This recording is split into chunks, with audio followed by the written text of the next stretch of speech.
So guys before exam hall you all know कभी कभी preparation के साथ साथ हमारा माइंड सेट भी बहुत इंपॉर्टेंट रोल प्ले करता है हमारे सिलेक्शन में। आपने बहुत अच्छे से प्रिपरेशन करी हुई है and all the very best, आप लोग बहुत अच्छा करके आओगे। बट बिफोर एग्जाम हॉल जैसे कि हम हर एक एग्जाम के पहले कुछ पॉइंट्स डिस्कस करते हैं जो कि आपको कहीं ना कहीं हेल्प करते हैं रियल एग्जाम में। तो IBPS PO मेंस के पहले क्या पॉइंट्स हैं जो आपको ध्यान में रखने हैं। सबसे पहला पॉइंट ये कि आपका मेंस का एग्जाम है, आपको ये चीज पता है हर चीज करने वाली नहीं है। लास्ट ईयर की आप कट ऑफ देखोगे 225 में से आपकी कितनी गई थी, लगभग 60s या 70s की रेंज में रही है। ठीक है, ओवरऑल सारे ईयर्स में इतनी रहती। तो इससे ये पता लगता है कि हमारे लिए इंपॉर्टेंट क्या है, हमें सारे क्वेश्चंस नहीं करने, बट जो क्वेश्चंस डुएबल है वो हमसे छूटने नहीं चाहिए। दूसरा पॉइंट कि हम गलत ना करके आए। ठीक है, क्योंकि आपको पता है पेपर का लेवल थोड़ा अच्छा रहता है और आपको सेक्शन ए सेक्शन भी मिलेगा हर एक सब्जेक्ट में, और सब्जेक्ट की आपकी सेक्शनल टाइमिंग यहाँ पर रहेगी। But section A section B में आप आराम से स्विच कर सकते हो। तो आपको एक गलती ये नहीं करनी है कि आपके जो इजी क्वेश्चन डुएबल है वो आपकी आंखों से यहाँ पर रह जाए। तो आपको पेपर गो थ्रू करना है, हर एक सेक्शन में आपके पास बहुत तेरा टाइम रहेगा, बट आपको 1-2 मिनट पहले सारे सेक्शंस को गो थ्रू करना है। जो भी सेक्शन की टाइमिंग आपकी चल रही है वहां पर पहले आप पूरा सेक्शन देख लो, सेक्शन ए सेक्शन बी में किस तरह के क्वेश्चन है और कौन से डुएबल। बिकॉज हमेशा स्टार्ट उन क्वेश्चन से करो जो आपको यहाँ पर आते हो, तो उससे आपका कॉन्फिडेंस इंक्रीज होगा। तो साइकोलॉजिकल आप थोड़ा सा बेटर फील करते हो और आप अच्छे की तरफ जाते हो। अदरवाइज पहले से ही गलतियां हो जाती है ना, तो फिर माइंड अपसेट होना स्टार्ट हो जाता है।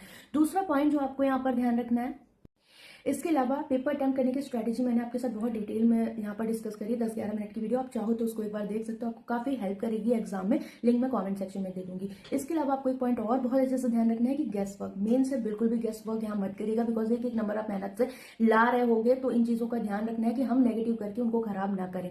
साथ में जैसे जनरल अवेयरनेस में भी आपके सेक्शन है, सेक्शन भी मतलब सारे ही सेक्शन में मोस्टली रहने वाला है। तो आपको जो क्वेश्चन आपने करे हुए हैं जिनमें कॉन्फिडेंट उनको पहले कर लो। मान लो आपको कुछ स्टेटमेंट बेस्ड क्वेश्चन मिले, मल्टीपल ऑप्शन पर करेक्ट होते हैं, या कुछ थोड़े से हैवी जीके के क्वेश्चन, तो उनको मार्क फॉर रिव्यू करके बाद में अगर आपने पढ़ रखी है उनको फिर से सोचो उसमें क्या चीजें हैं जो आप कर सकते थे, या फिर कौन से ऑप्शन एलिमिनेट करके आप इसका राइट आंसर टिक कर सकते हो। तो इससे क्या होगा कि आपका जो गेस वर्क है वो थोड़ा सा हटेगा और आपके जो जेन्युइन अटेम्प्ट है जहां से आप मार्क्स गेन कर सकते हो वो चीजें इंक्रीज होगी, जो कि आपके सिलेक्शन में हेल्प करेगा। इसके अलावा डिस्क्रिप्टिव का आपको पता ही है कि आपको वर्ड्स को ध्यान रखना है, अपने स्टेटमेंट्स को रिपीट नहीं करना है जो भी आप वहां पर चीजें दे रहे हो। दूसरा कॉम्प्रिहेंशन है, थोड़ा सा चेंज हुआ, तो कॉम्प्रिहेंशन को आपको वही ना कि शॉर्ट में क्रिस्पी आप उससे क्या चीजें आपको समझ में है और शॉर्ट में आप उसको कैसे बेहतर वे में लिख सकते हो, वो सब आपने प्रैक्टिस करा ही होगा। और साथ में जो भी क्वेश्चन नंबर है वो डालना ना भूलें। ठीक है, अक्सर स्टूडेंट इस तरह की गलतियां कर देते, तो आई होप आप लोग नहीं करोगे। बिकॉज एक अच्छी अपॉर्चुनिटी, आप ऑफिसर बनने जा रहे हो, तो पूरा एकदम माइंड को एकदम अटेंटिव करके जाने वाले। ठीक है, पहले से कुछ भी सोच के नहीं जाना है ऐसा कि मुझे इतने अटेम्प्ट्स करने हैं या फिर लास्ट ईयर इतनी कट ऑफ गई थी। लास्ट ईयर कट ऑफ से आप ये एक मोटिवेशन ले सकते हो कि भाई सारी चीजें अटेम्प्ट करने वाली नहीं है, बट हाँ पेपर में कुछ ऐसा भी होगा जो मेरे करने लायक होगा, तो उसको मुझे मेरे हाथ से नहीं जाना चाहिए। फॉर एग्जाम्पल क्वांट में जैसे मैंने आपको पेपर अटेम्प्ट स्ट्रेटेजी में बताई हुई है चीजें, बाकी सारी चीजें अच्छी होंगी, पॉजिटिव रहिएगा और जितना हो सके क्वेश्चंस को बहुत केयरफुली रीड करिएगा ताकि वन टाइम में आप उनको रीड कर पाए। समटाइम्स ट्रूथ बोल रहा है कि कौन सा ट्रू है, समटाइम बोलेगा नॉट ट्रू, समटाइम बोलता है एरर किस में है, समटाइम बोलेगा एरर किस में नहीं है। तो आपको ये चीजें पढ़नी है, क्योंकि हमारे माइंड में बाय डिफॉल्ट चीजें सेट है कि एरर किस में है, कौन सा ट्रू है, तो ये गलतियां ना हो। और समटाइम्स मल्टीपल ऑप्शंस भी करेक्ट होते हैं, हमें लगता है पहला ऑप्शन करेक्ट है, नीचे देखा स्क्रॉल करके चौथे ऑप्शन में ए और बी भी दे रखा था, ए और डी।